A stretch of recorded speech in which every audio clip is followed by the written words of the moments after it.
Hello. Today I want to talk about computing the binormal vector and the principal unit normal vector. Okay, there's a reason I've written them in this particular order that we will see here in just a little bit here. Let's start by recalling that acceleration as a function of time here, I've written it this way, is the following. It's a sub t, t hat plus a sub n, n hat. So we have what? A tangential component and a normal component to any acceleration. Okay, the scalar a sub t turned out to be what? The second derivative of arc length with respect to time, which is sort of the high school naive version of acceleration that they usually didn't even call a vector, right? A sub n, what were we using for a sub n? We were using actually kappa v squared. Remember, we showed that that was true. What is v here? That's the speed of the particle moving along a curve. And speed, by the way, we said is what? The instantaneous rate of change of arc length with respect to time. So we could write kappa ds over dt quantity squared. Now I came over here and did something new here. What I did was replace kappa by what? The reciprocal of the radius of curvature. Do you remember the radius of curvature was the reciprocal of the curvature? Okay, so long as kappa is not zero, of course, where that would be undefined. That means that kappa itself is the reciprocal of the radius of curvature. And so I've written in here v squared over r subscript kappa.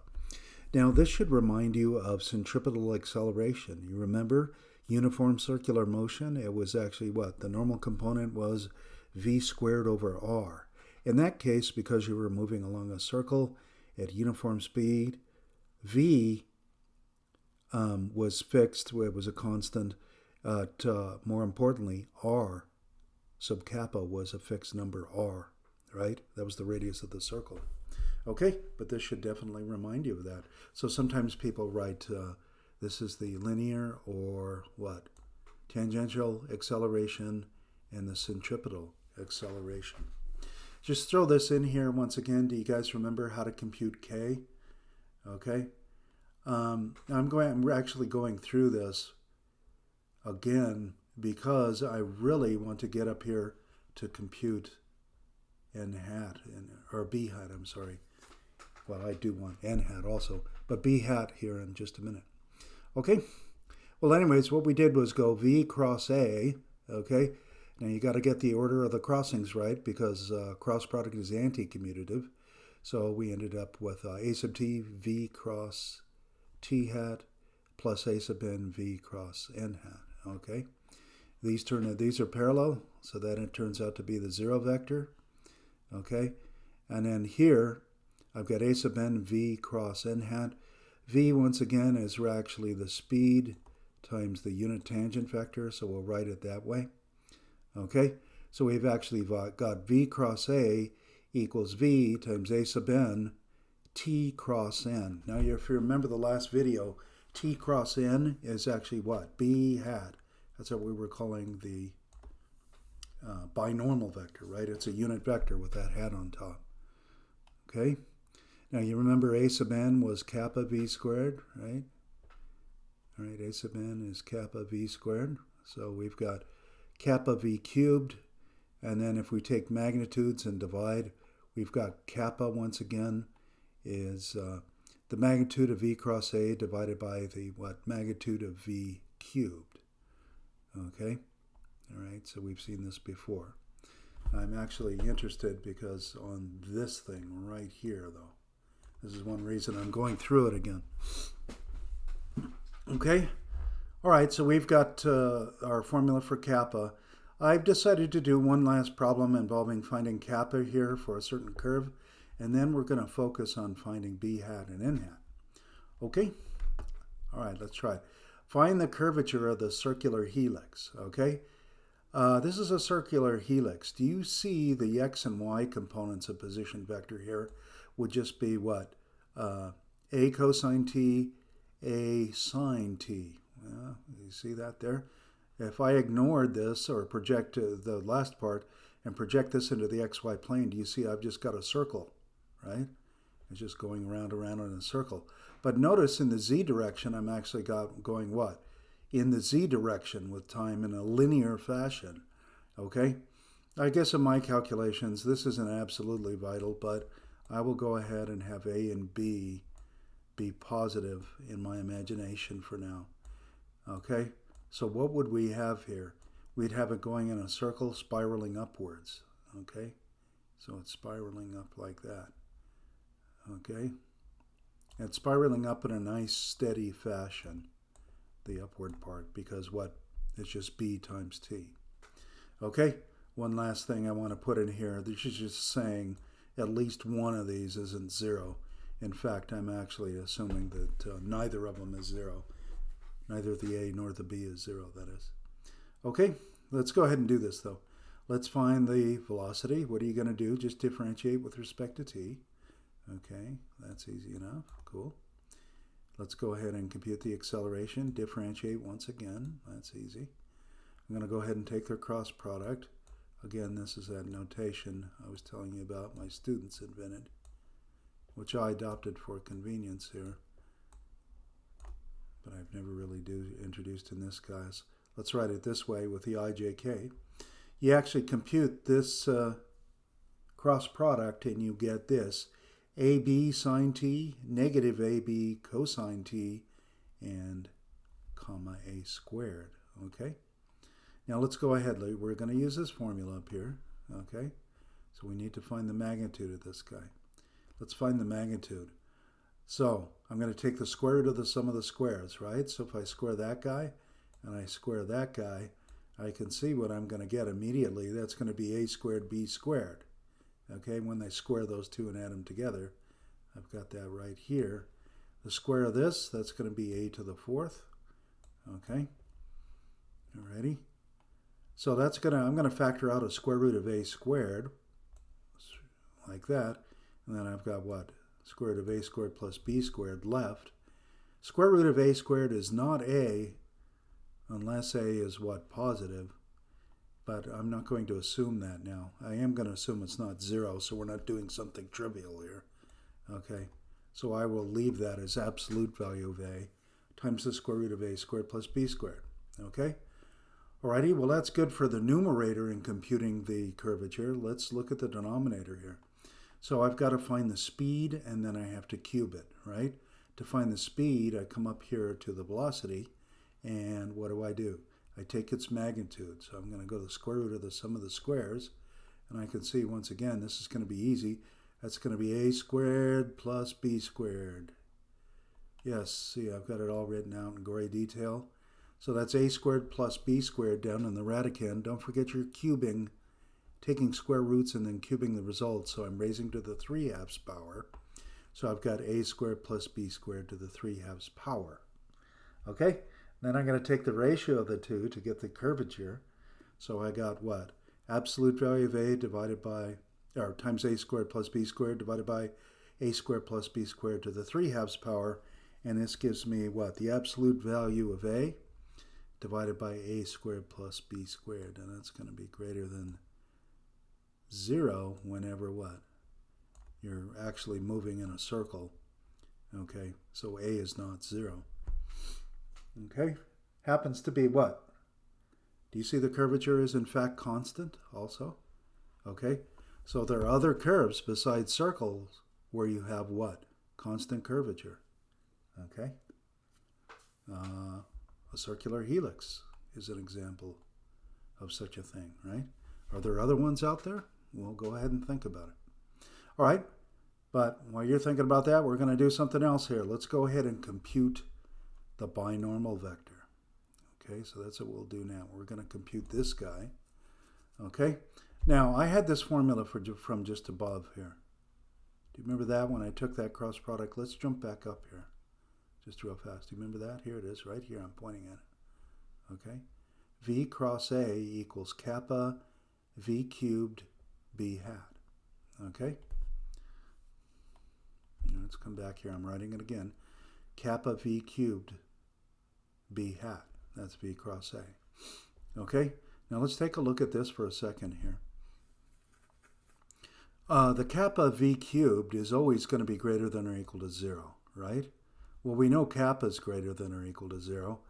And what? V is a speed. That's a magnitude of a vector. That's always greater than or equal to 0. So when I put these together, I get what? I get something that's non-negative, right? All right. Now, I'm going to assume that these are not parallel, V and A. That will mean that this term over here isn't 0. If you get V cross A equals 0, that means what? V and A are, yes, parallel or anti-parallel. Okay? In which case B hat is not even defined. So we're going to assume the case where it's not greater than or equal to 0. We're going to assume it's actually positive. So in the case that this is, this thing isn't 0, basically, is all I'm saying, V cross A. If that isn't equal to 0, the easiest way to get B hat is not to compute these things right there, the kappa V cubed, which takes a little time, right? The easiest way is to just notice here, wait a minute, this vector and B hat have to be parallel in the case that what? Kappa V cubed is not 0. They have to be parallel. So if I want B hat, which is what? The direction of V hat cross A then, right? And the easiest way to do that is just go what? V cross A divided by its own magnitude. There you go. That'd be the easiest way to do it. B hat is V cross A divided by its own magnitude. So you will see that formula in the formula sheet. Okay, so that's computing B. V cross A divided by the magnitude of V cross A. Now next, I also mentioned computing N. Now there's other ways to compute N, but I want to show you this way. Okay, let's come up here. Let's talk about N hat. Do you remember that we showed this also, that N is actually B hat cross T hat? Let's try that. Do you remember the little mnemonic? T, N, B, T, N, B. And the last one is not really necessary, the last B, but if you want to put the B at the end, you can. Oops. Sorry, I'm writing with my mouse, so I kind of lose it there sometimes. But you can see here in this formula that if I go B, go from left to right, B cross T is what? N. Okay, B cross T is N. Now let's come over here. What was B then? Well, using the formula just above, we could have what? V cross A divided by its own magnitude. Okay, and then I'd be crossing that with T hat. Okay, what's T hat? Well, that's V divided by its own magnitude, right? So that's V bar divided by the magnitude of V bar. Okay, now I'm going to go ahead and cross these. Okay, now I'm going to just jump in here and show you the formula, but I've got to justify one thing. Do you guys notice that I have what? Parentheses on this one. Now these are just scale. Well, let me talk about this. That's just a scalar. That's just a scalar. Okay, I can move those in and out of the cross product. That's not a problem. Okay, so I can immediately write this downstairs, down in the denominator. That's not a problem. What is weird is that what? I go V cross A and then cross with V. Where'd my parentheses go? Shouldn't they be in there? You remember that the cross product is not associative in general. It's not generally associative, right? It's simply not true that A cross B cross C equals A cross B cross C. That's a lie. This is untrue. Generally, that's not true. Generally, these are different. I'd have to go not equal. Okay, that's what's generally true. Sometimes they're equal, but sometimes they're not. So we can't just jump in there and do that. But I acted like it was. I just came in there. I even dropped the parentheses. That means if I drop the parentheses, that means you can put the parentheses in either way. Okay? That's what you have when you have associativity. When you've got associativity, it's essentially, if you've got the same product all the way through, that means, or sum, or whatever the operation is, that means you can just get rid of parentheses. You don't have to worry about them. That's what I did here. Wait a minute, how did I do that? Okay? I claim this formula is correct here. Okay? Now, what I'm going to do is, just a minute, I'm going to justify the fact that I can actually get rid of those parentheses. I claim that you can. Yep, you can this time. It's not generally associative. I didn't say it's never associative. It's not generally associative. It's not universally quantified statement. A cross B cross C equals A cross B cross C, like I had there. It's not true, generally. Okay? You can't use the universal quantifier on that. But sometimes it is true, and I claim it is true this time, actually. I claim V cross A cross V. You can do it with parentheses in the front or in the back. It doesn't matter which way you do it. Okay? Well, keeping that in mind, I also did the following here. Okay, so you're going to compute this to get in. I just did something simpler than actually doing this down here. I just did the following. I just took this guy. This is parallel to my vector n hat. So I just took that and divided by its own magnitude. Okay? I claim that this denominator has to equal that denominator up there, in fact. Okay? That could be an exercise for you. But you can see this is going to have to be true because I just need this vector divided by its own magnitude to make it a unit vector. Okay? That's all I'm doing. Now, the real point. Let's come back here. Why am I justified in getting rid of parentheses here? Let's come up here. Okay?